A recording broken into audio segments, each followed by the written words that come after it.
Pois é, eu tenho também o nosso Darlan. O Darlan é do Passeio Cultural. Lembrando que o nosso passeio continua em toda a atividade no período de isolamento. A gente está atuando online. A Priscila até participou de alguns roteiros também. Acho que foi Petrópolis, não foi, Priscila, se eu não me engano? Fiz um roteiro de Petrópolis. Fez o roteiro de Petrópolis, a gente tem outros guias também. Lembrando que o mundo já está se preparando para voltar.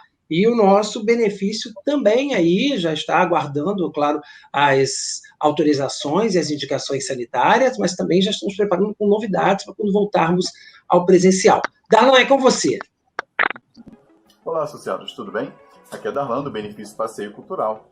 Bom, falar desses dois roteiros, esses dois passeios, para mim é muito especial. Cada um é rico em cada detalhe. E Ilha de Paquetá foi nosso 7º filho do benefício. Ele tem como objetivo proporcionar aos visitantes uma grande caminhada cultural ao redor da ilha. Nele, poderemos observar a importância geográfica e histórica do belo lugar, passando por locais com relevância histórica, como Pedra Moreninha, a Casa de José Bonifácio, a Capela São Roque, entre outros. O passeio começa pela travessia da Baía de Guanabara, saindo da Praça 15. E o que eu mais gosto nesse passeio é que o trajeto todo é feito a pé. Rola também um tempinho livre, para quem quiser curtir Paquetá antes do retorno. Então, se quiser pedalar uma bicicleta, almoçar no legal, nossos guias sempre indicam um local muito interessante lá para almoçar, bater aquele rango. Além de vários atrativos. Então, pode ficar à vontade, mas tem que ficar atento ao retorno. E tão importante quanto, temos a visita à Ilha Fiscal. Quem já teve a oportunidade de visitar esse lugar histórico, que traz sempre ótimas lembranças, vai perceber um passeio incrível. Tá? Sempre que quando alguém vai lá, traz ótimas lembranças mesmo. O passeio te leva ao passado e lembrar ótimos marcos históricos, como o evento que ficou conhecido como o último baile do Império, tá? Realizado dias antes da proclamação da República. Além da visita à ilha, fazemos o passeio de escuna e passamos pelos principais cartões postais vistos da Baía da Guanabara, que é considerada por muitos a mais bela do mundo. Desde o Museu da Manhã, a gente passa por Niterói, Aterro do Flamengo. O passeio também contempla a visita ao Espaço Cultural da Marinha. Vale a pena então conferir. Então, fiquem bem, se cuidem e até mais.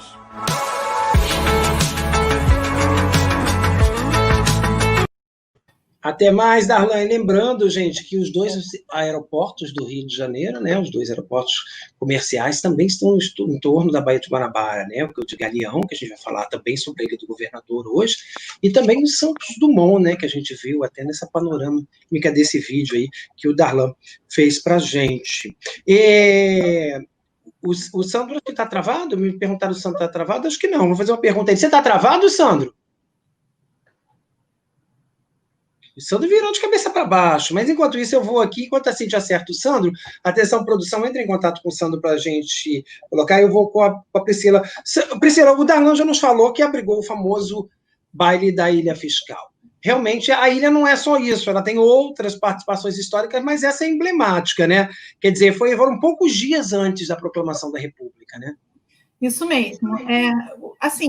O projeto da Ilha Fiscal foi um projeto que foi acompanhado pelo imperador Dom Pedro II muito de perto, porque ele era um dos admiradores da beleza da Baía de Guanabara e ele queria que o projeto, que seria executado na Ilha dos Ratos, que hoje a gente conhece como Ilha Fiscal, tivesse harmonia com a Serra dos Órgãos, né, com esse visual.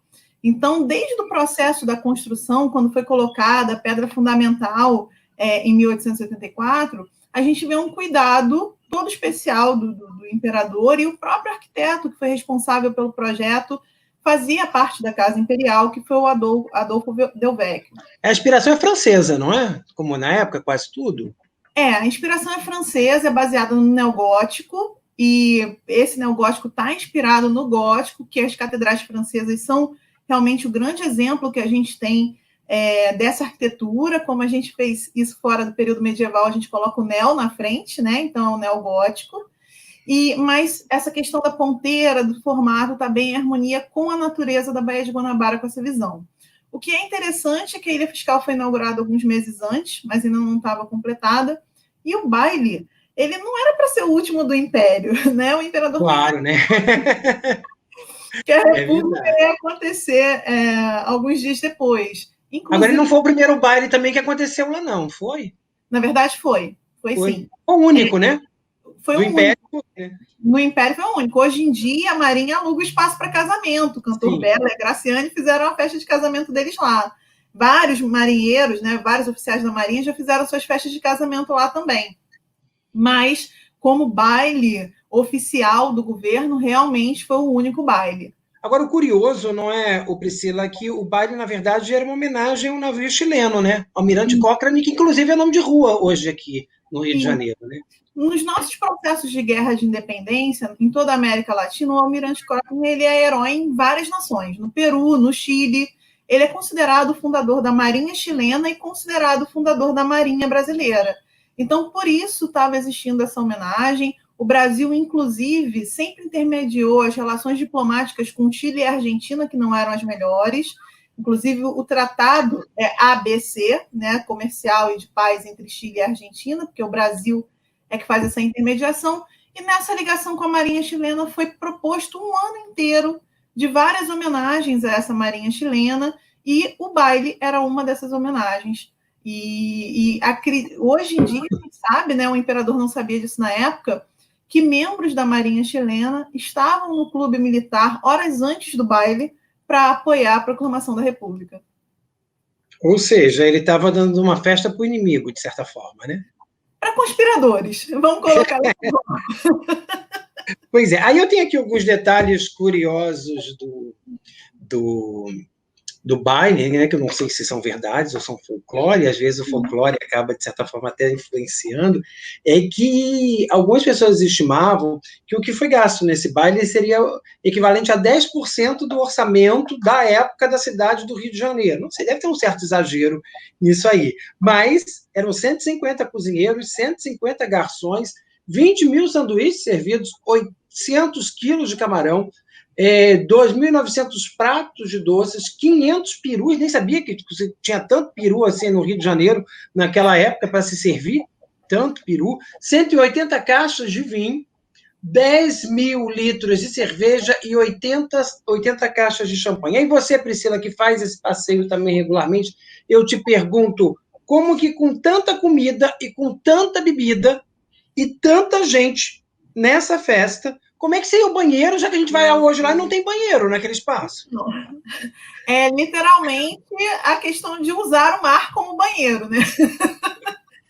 Ou seja, a questão ambiental não se pensava nisso na época, nem na privacidade também, né?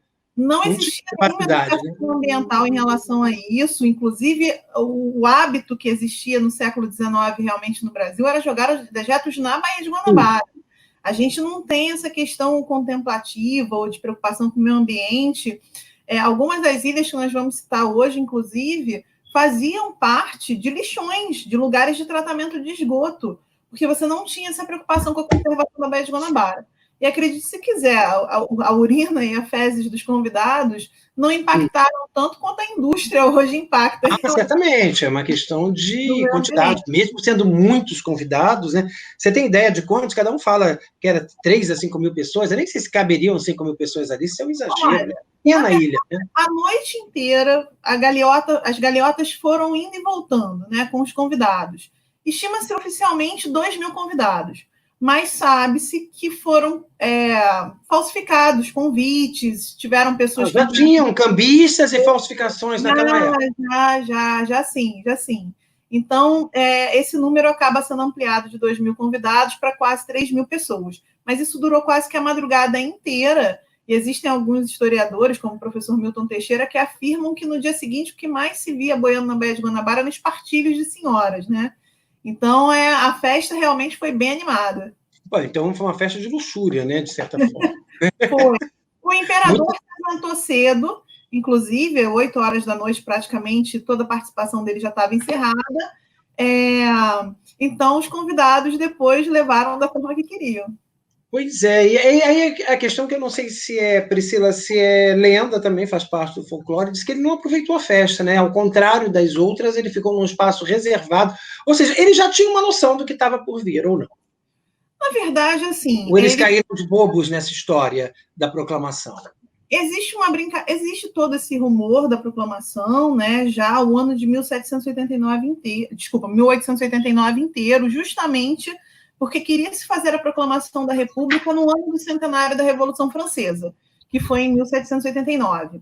Alguns republicanos mais radicais queriam assassinar o imperador. Inclusive, ele sofreu um atentado em junho de um republicano português na saída do teatro, que hoje nós chamamos de João Caetano. Hoje na Praça Tiradentes, né? Isso. Já era Praça Tiradentes naquela época ou era outro nome? Não, era Praça da Constituição. Vamos lembrar que quem condenou o Tiradentes foi a bisavó dele, né? Então, é verdade. O Tiradentes. Mas o que acabou acontecendo, então, nesse processo? O imperador, inclusive, quando entrou na ilha, ele tropeçou. E ele chegou a brincar. A monarquia tropeça, mas não cai. Ele foi aconselhado por várias pessoas para que ele fosse o primeiro presidente, ele fizesse o processo de transição para a República, mas ele não aceitou porque ele queria garantir o trono da filha dele. Então, inclusive, o quadro que existe sobre o último baile na Ilha Fiscal e o estudo menor do Aurélio de Figueiredo se encontra na Ilha Fiscal, na sala que o imperador ficou recolhido, mostra muito esse cenário, né, da princesa Isabel projetando aí uma possibilidade de coroação, enquanto a República vem como novos tempos para mudar todo o cenário, toda a situação. O imperador estava muito doente devido à diabetes. A diabetes dele estava muito avançada. Então, por isso que ele estava mais... tantos doces, Priscila, olha aqui, vou repetir só a questão dos doces, olha só, 2.900 pratos de doce, não tem diabetes que aguente, né? E com tanta bebida. Mas na época era uma doença nova, não se sabia muito sobre o tratamento, nem nada disso. Certamente, complicado. Agora, a questão é claro que a queda do Império tem toda uma relação, não é? A gente até brinca aqui, fala dessas questões dos gastos, enfim, que já era desde aquela época histórica no Brasil, gastos públicos serem muito, muito altos, né? Essa falta de responsabilidade com o gasto, com o erário público, mas a gente sabe que tem toda uma relação com o fim da escravidão, né? Sim, com certeza. Desde 1870, a gente tem aí a formação do Partido Republicano. Os cafeicultores paulistas queriam um maior lucro e pagar menos impostos nesses gastos que você está falando, né? Porque a solução do governo sempre tem um gasto a mais, cria um novo imposto. E os cafeicultores paulistas queriam lucro, não queriam status. Quem sustentava ainda a monarquia, né, era o próprio exército como instituição, a religiosidade, a igreja e os barões do café. Depois da questão religiosa e da questão militar, que, na minha opinião, é a grande causa dos militares participarem dessa proclamação da República, os barões eram o último sustentáculo dessa monarquia. E, realmente, a abolição foi a gota d'água para a monarquia perder todo o seu apoio e vir aí a proclamação da República. Quanto tempo foi, historicamente, mais ou menos, Priscila, entre a abolição e a monarquia? Quanto tempo a monarquia resistiu depois da abolição? Aproximadamente 1 ano e meio, porque a gente... Muito pouco tempo, historicamente, né? A gente tem a assinatura da Lei Áurea em maio, 13 de maio de 1888, e a proclamação da República em novembro de 1888. Porque, historicamente, que já é quase um ato contínuo, né? Exatamente, exatamente. O processo já existe desde pós da Guerra do Paraguai. Em 1870, a gente já vê esse movimento republicano crescendo. Mas o imperador ele tinha muito carisma. Aristides Lobo, que é um republicano histórico, ele queria que o imperador morresse naturalmente e assim fosse feito de maneira natural a implantação da República no Brasil. Enquanto Silva Jardim queria fazer um atentado. Então, são posturas diferentes sobre o republicanismo. Mas, com certeza, a Lei Áurea foi a gota d'água. Certamente. E depois a ilha ficou fechada, ficou estigmatizada com esse baile, ou não? Na verdade, não. Ela continuou funcionando para o seu propósito, ser uma ilha fiscal. Ali fazia fiscalização alfandegária dos navios que chegavam com mercadoria, né? Pela sua localização, desde a época do tráfico de escravizados, ali já era um porto, a ilha era utilizada muitas vezes até para quarentena. E um outro detalhe também dessa história toda é que já em 1893 a ilha vai ser muito danificada. Então a gente tem um tempo de intervalo aí no uso dela por conta da revolta da Armada. Então não é o estigma do último... Que a revolta da Armada tem tudo a ver com várias ilhas da Baía de Guanabara, que a gente vai falar depois, né? É um assunto que perpassa por várias delas, né? Inclusive Paquetá. E aí, o que é interessante também nesse sentido é que após essa destruição, reforma, a questão, o Ministério da Fazenda passa a administração para a Marinha, que faz, na década de 30, uma conexão por terra com a Ilha das Cobras. Então, aquele complexo, desde 1913, passou a ser completamente dedicado à Marinha. Que é uma coisa uma questão bem mais recente. Sandro Gomes está de volta aí. Sandro, você já foi à Ilha Fiscal? Já fez esse passeio? Já fiz o passeio há muito tempo, né? E agora, com essas informações que a gente tem aí, dá mais vontade de fazer outro, né? Lembrando que é um passeio fixo que a gente tem. Tem que a gente voltar à normalidade, a gente já está se preparando, a sociedade se preparando, aí é um passeio que faz parte do passeio cultural da PAI. Originalmente, Sandro, ela se chamava Ilha dos Ratos, né, que era a guarda fiscal, que tinha justamente essa questão alfandegária que a Priscila nos disse. Foi um pedido do conselheiro José Antônio Saraiva. Agora, a Ilha dos Ratos tem tudo a ver com essa questão do fiscal, porque os navios traziam muitos ratos e muitas doenças também, né, Sandro? É verdade. É verdade. Tradicionalmente acontece isso. Onde você tem alfândega, você tem porto, você tem a presença de rato que vem trazido de outras partes do mundo, e são sempre lugares com problemas assim, sanitários, né? Então tem várias ilhas de rato, né, em termos de alfândega no mundo. Se você fizer um apanhado, tem várias outras ilhas, né, identificado com esse tipo de animal, onde você tem alfândega.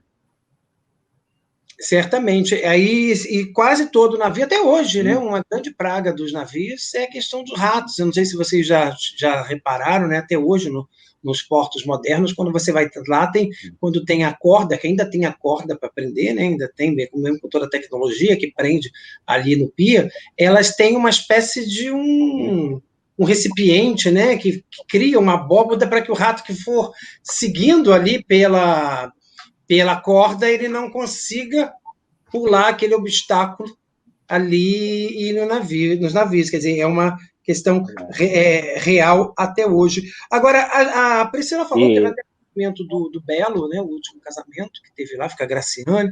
Como é que fazem hoje, Priscila? Como é que ela é utilizada hoje com tão pouco banheiro? A gente já não joga mais os espartilhos na Bahia, porque não tem mais, né, simplesmente por isso.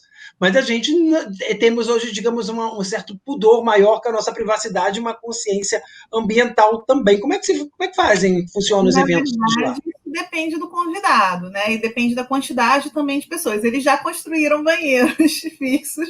Né? Mas mesmo assim, eu sempre fico com a impressão de que é pouco, né?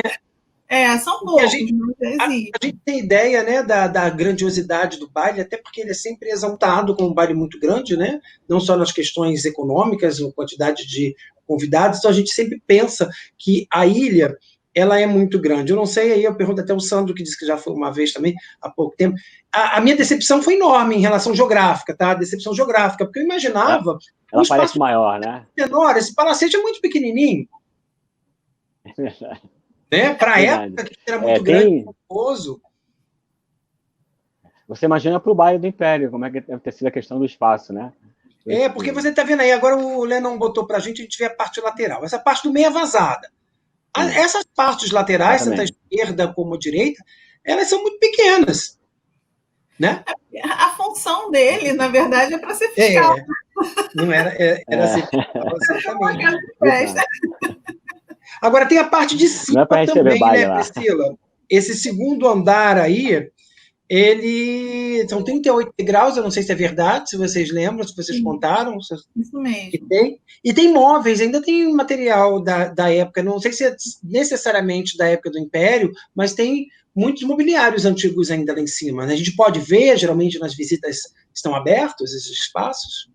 Sim, existe um acervo, tanto de prataria quanto de taças, que foram utilizados no baile, o menu, né, original, convites, roupas, leques que as senhoras usavam. Existe um acervo histórico preservado sobre o baile, e do mobiliário tem tanto da época do baile, mas, na verdade, tem mais um mobiliário aí do início do século XX, que foi utilizado enquanto pertencia ao Ministério da Fazenda. São móveis antigos, mas no início do século XX, já são móveis republicanos.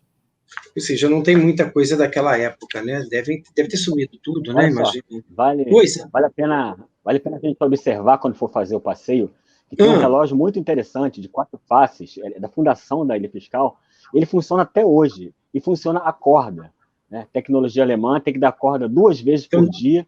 Deve né? ter um Mas ele tá marinheiro lá encarregado funcionando, só para isso, né? Exatamente. Mas aí é interessante quanto tempo ele ainda está funcionando e nessas condições, com tanta tecnologia, uma coisa totalmente manual ainda está funcionando, né? E Vale a ainda é pena perto do observar mar, quando, né? Tem quando toda deve aquela ver. questão da maresia, né? Estragar muitos A produtos, maresia, né? a Tem essa questão, conservação, né? né? E aí Verdade. vocês estão Priscila, falando... Priscila, você já, alguma vez lá, você já acertou seu relógio por esse relógio da Ilha Fiscal?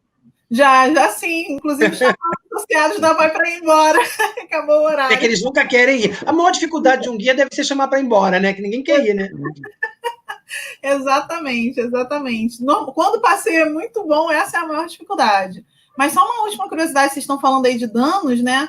Logo no início da República, teve um passeio de barco com o presidente, com o Rui Barbosa, deputados, senadores, ministros, e para fazer obras em outras ilhas da Baía de Guanabara. E quando eles olharam para a Ilha Fiscal, acho que isso em 1903, tá?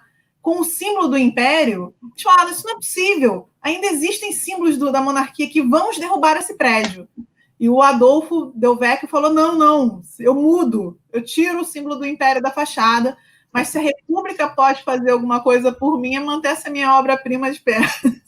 Ou seja, já era uma característica que a gente tinha aqui no Brasil de uma gestão se desfazer do que a outra deixava, né? Então já é também mostra bem Olha, como é que nós agimos hoje, nos dias de hoje, né? Melhor Fala, Sandro. Da memória. Tem uma outra curiosidade muito legal, né, fiscal, especificamente sobre o baile do Império, é que, segundo disse o nosso Milton Teixeira, né, historiador do Rio de Janeiro, que teve com a gente, inclusive, num dos encontros de educação, uma curiosidade é o seguinte, não tem nenhuma foto do baile, nenhuma foto. Né? E olha que existia uma época onde a fotografia era muito presente, a família real era entusiasta da fotografia, vários eventos da família real foram fotografados, mas, curiosamente, não existe um registro justamente desse que foi o último baile, né? O último grande evento. O próprio Milton Teixeira, Império, né? o próprio Milton Teixeira, junto com a Priscila aí, acho que a gente já matou a charada. O quê? Se apareceram tantos espartilhos jogados na Baía de Guanabara, é algo parecido com as festas das celebridades que tem hoje, que os paparazzis não são permitidos a entrada e que você tem que deixar o celular na porta. Será que é isso, Priscila? Estou começando a desconfiar. Possivelmente. Gente, eu queria pedir que quem está em casa pode compartilhar, tá? A gente vai dar um planner hoje aí para você se adaptar nos dias a dias. Ele ajuda muito no seu retorno, nas suas atividades, qualidade de vida. Eu vou, em seguida, aí, durante o nosso bate-papo, eu vou tirar aqui uma palavra-chave, mas você pode já curtir e compartilhar. Antes de passar para o próximo, eu gostaria de ler aqui algumas reações, eu tenho muitas reações que a gente está compartilhando, algumas inclusive em tema, aí na própria tela, mas a Ângela está dando bem-vinda ainda para o Sandro, Conceição dizendo que é fã do Sandro de carteirinha, Simone Braga da Priscila também, ressaltando, pessoal com água na boca, né, das comidas da época, mas cuidado, era só a diabetes lá que atacou o nosso monarca. Adoro esse roteiro, a Ângela Barbosa está dizendo que é muito bonito, concordo plenamente. O Richard, que é da nossa comunicação, dizendo que era a primeira vez ele foi lá com a PAI. Eu fui sem a PAI, mas a próxima, Priscila, eu vou com a PAI. Quando abrir o passeio, vou pedir se abre um espacinho ali, nem que seja de ouvinte, para poder acompanhar. A Conceição, saudade do Darlan. Oi? A guia Ludmilla que tem acompanhado os grupos para a Ilha Fiscal. Então já aproveita seus prestígios lá com a Ludmilla e já diz que eu estou nessa. Pode falar que ela é minha ex-aluna. Ah, legal. Então já está tudo em casa. Deixa eu ver o que eu tenho. Mas tem muitas reações aqui, gente. Não dá para ler tudo. Tá? São muitas. Então você pode compartilhar. A Tati Távola diz que é sensacional essa live, parabéns à PAI, aos professores Priscila e Luiz André. Sandro também é professor, não dá aula, mas também é formado, também tem a formação, bate-papo de professor para professor, né? As curiosidades, você pode ajudar, você que está em casa pode marcar teu aluno, isso é uma verdadeira aula que a gente está tendo aqui sobre a história, não só do Rio de Janeiro, do Brasil, contadas através dos mistérios e da magia das ilhas da Baía de Guanabara. Então, marca seu aluno, marca seu colega professor, né? Marca todo mundo aí, vai só escrever embaixo o nome e compartilhar, daqui a pouco eu vou dizer qual é a palavra-chave. Tem muito mais, não vai dar para tudo aqui não, hein? Vai dar para o pessoal ficar com raiva de mim, mas não dá. O Sandro, a Antônia Lúcia está dizendo que vai ser uma biblioteca ambulante, concordo plenamente, só que hoje ele não está ambulante, porque ele está parado na casa dele em isolamento. Então, a biblioteca dele hoje está lá parada, compartilhando aí através de todos nós. A Rita Vasconcelos disse que o passeio foi tão bom que ela já foi 2 vezes. A Lidiane quis barrar a anterior, a Rita. Ela disse que já foi 4 vezes. Então, daqui a pouco vai ter associado aí dizendo que foi 1000 vezes, hein? Mas deve ter. Possivelmente, porque realmente é muito bom.